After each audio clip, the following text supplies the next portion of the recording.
Josh Brolin, the man that played Thanos in the MCU, was recently part of a lot of interviews, and of course his contract brought up, specifically because he has an interesting one now that Fox has been purchased. So let's talk about the details.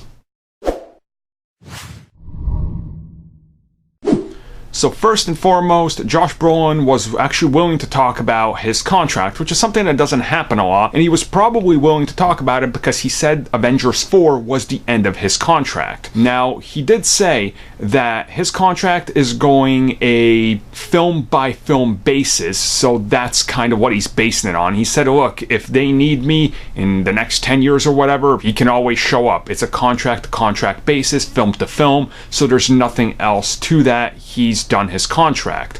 Now the next part is the interesting one because they ask him about the Fox deal because he has a contract there with the whole Deadpool thing, and what he said was he's still contractually obligated to do that. So he's still contractually obligated to be Cable, which brings it to that interesting crossroads because at some point Deadpool, Cable, and these characters have to get over to the MCU or they're gonna wrap up that universe and then be rebooted. But he still has a contract, and technically that contract would go over to Marvel Studios due to them handling the future Fox properties. So it's an interesting one to look at because he has one that's set in stone and it's going to be fulfilled. He has another one that's a movie-to-movie basis, and they could go forward with that. So who really knows how they're going to approach it?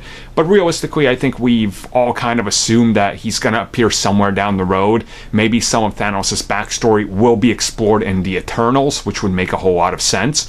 And at the same time, bringing him back as Cable, I don't think there's a problem with that at all, considering you don't really see it's Josh Brolin as Thanos. If you really pay attention, you might be like, wait a second, is that the same actor? But then again, one, he has the chin, and the other one, he has an eye and a giant scar and completely different an actual haircut. So yeah, I don't think there'd be too much confusion, personally, to me, but I don't know about you guys. So it looks like Josh Brolin will continue to be in the MCU as Cable. But if they want him as Thanos, gotta pay up.